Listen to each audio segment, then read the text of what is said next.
नमस्कार मैत्रिणींनो, दुपारची सखी या माझ्या चॅनेलवरती नेहमीच तुम्हाला काहीतरी नवीन नवीन देण्याचा माझा प्रयत्न सुरू असतो।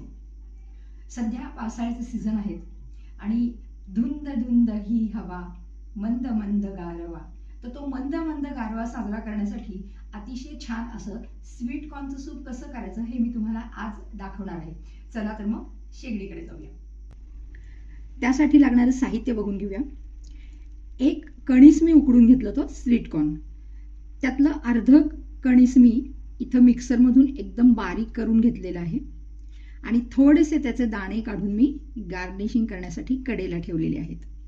इथं थोडीशी बारीक कापलेली कांद्याची पात आहे, गाजराचे बारीक बारीक तुकडे आहेत, चवीपुरती साखर, मीठ आणि अगदी छोटीशी मिरची इथं मी घेतलेली आहे। यात बाकी आपल्याला काहीही घालायचं नाही, कारण ते सूप आपल्याला फारही तिखट लागता कामा नये। आणि अमूल बटरचे असे 2 छोटेसे तुकडे मी कापून घेतलेले आहेत आणि वरून गार्निश करण्यासाठी इथं मी कोथिंबीर घेतलेली आहे।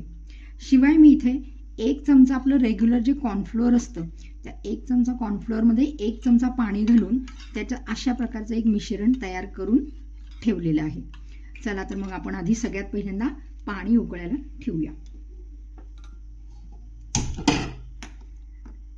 एका कणीसासाठी मी साधारण 1 फुलपात्र भरून पाणी इथं उकळायला ठेवलेलं आहे। हे पाणी उकळत असताना आपण त्यात हे अमूल बटर जे आहे ते टाकणार आहोत।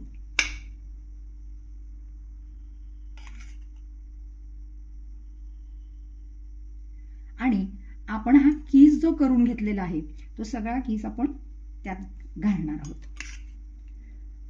अशा पद्धतीने।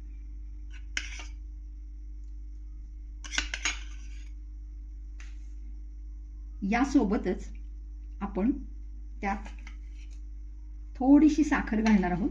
लक्षात ठेवा की कॉर्नफ्लोअर जरी गोड असलं तरी आपण मीठ, तिखट म्हणजे मिरची जी हिरवी वापरलेली आहे ती आणि ते स्वीट कॉर्न ह्याचा मेळ घालण्यासाठी आपण थोडीशी चिमटभर साखर त्यात घालणार आहोत आणि हे घेतलेलं इथं मीठ, हे सगळं घालून हे मिश्रण आपण छान उकळू द्यायचं। हे मिश्रण अतिशय लगेच उकळतं आणि त्याला आपण सतत असं ढवळत राहायचं। आता स्वीट कॉर्न मध्ये मूळचा अंगभूत गुणधर्म असतो, त्यामुळे ते घट्ट होतं, म्हणून त्याला सतत आपण असं ढवळत राहायचं आहे।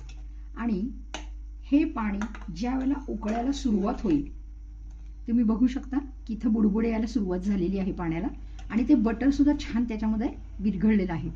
त्या पॉइंटवरती आपल्याला घालायचं आहे त्याच्यात हे बारीक चिरलेलं गाजर आणि कांद्याची पात।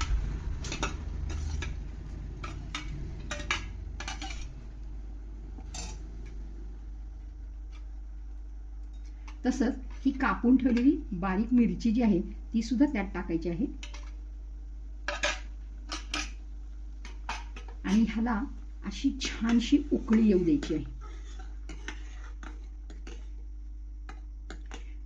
लो टू मीडियम फ्लेम वरती गॅस ठेवायचा आहे।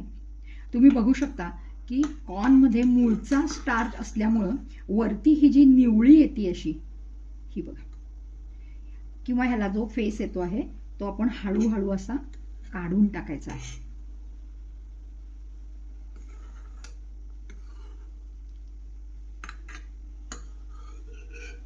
हे बघा, हा जो फेस आहे तो आपण हळूहळू काढून टाकायचा आहे। आपण तुपाची वरती साय कशी येते की नाही बेरी, तिला जसं हलवतो तसं ह्याला एक सतत आपण असं हलवत राहायचं आहे, जेणेकरून ते तळाला लागू नये। हे बघा अशा पद्धतीने ह्याची कन्सिस्टन्सी तुम्ही बघू शकता आणि रंग देखील बघू शकता। बरेच लोक ह्याच्यामध्ये हळद घालतात, परंतु ह्याच्यात हळद घालण्याची गरज नाहीये। त्याचं कारण असं आहे की आपण ते स्वीट कॉर्न क्रश करून घेतलेलं असल्यामुळे त्याला मूळचा असा सुंदर पिवळा रंग येतो। आता हे पूर्णपणे उकळत असताना मगाशी मी तुम्हाला सांगितलं की मी 1 चमचा रेग्युलर कॉर्नफ्लोअर घेऊन त्याच्यामध्ये 1 चमचा पाणी घालून त्याची अशी निवळी केली होती तयार। तर हे पाणी असं थोडं थोडं थोडं आपण ह्याच्यामध्ये घालणार आहोत।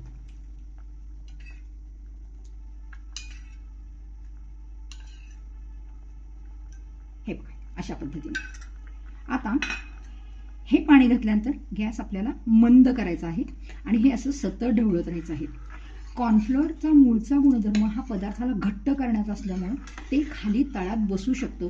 त्यामुळे कॉर्नफ्लोअरचं पाणी घातल्यानंतर आपल्याला हे सूप असं सतत ढवळत राहायचं आहे. तुम्हाला जर आवडत असेल तर तुम्ही ह्याच्यामध्ये थोडीशी मिरे पावडर ॲड करू शकता. मी त्याच्यात अगदी छोटीशी मिरची कापून घातलेली असल्यामुळं त्याला आणखीन वेगळा तिखटपणा येण्यासाठी मी काहीही त्याच्यामध्ये घातलेलं नाही आहे. आणि आपल्याला हे जे गाजर आहे ते किती शिजलं आहे हे एकदा चेक करायचं आहे. ते जर कडक वाटलं तर ह्याला आपण अजून थोडीशी उकळी आणायची आहे. आणि ह्याच्यामध्ये त्या कांद्याच्या पातीचे तुकडे, गाजराचे तुकडे आणि आपण कडेला ठेवलेले स्वीट कॉर्न्स असं सगळं असल्यामुळं त्याची एक अतिशय सुरेख अशी चव तयार होते. आणि फार काही साहित्य नसताना सुद्धा हे सूप तुम्ही अगदी सहजगत्या बनवू शकता. तुम्हाला जर कांद्याची पात उपलब्ध झाली नाही तर तुम्ही ह्याच्यामध्ये फ्रेंच बीन्स सुद्धा अगदी छान वापरू शकता. 2 फ्रेंच बीन्स घेतल्या तर 1 बाउल भरून सुपासाठी त्याचे तुकडे हे पुरेसे होतात. आता तुम्ही बघू शकता की इथं त्याची कन्सिस्टन्सी ही अशा पद्धतीची झालेली आहे. आणि हे पाणी असं चांगलं उकळायला लागल्यानंतर ह्याच्यात परत एकदा चेक करायचं आहे आपल्याला की हे गाजर कितपत शिजलेलं आहे. ते मऊ होईपर्यंत आपल्याला हे असं ढवळत राहायचं.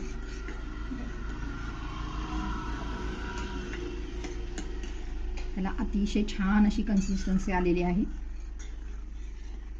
मगाचं पाणी हे कमी सुद्धा झालेलं आहे.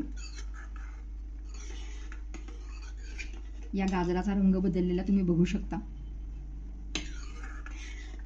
या पॉइंटवरती मी गॅस करते बंद आणि आपण ह्या सूप बाउलमध्ये हे स्वीट कॉर्नचं सूप असं छान सर्व करतो आहोत. आणि वरती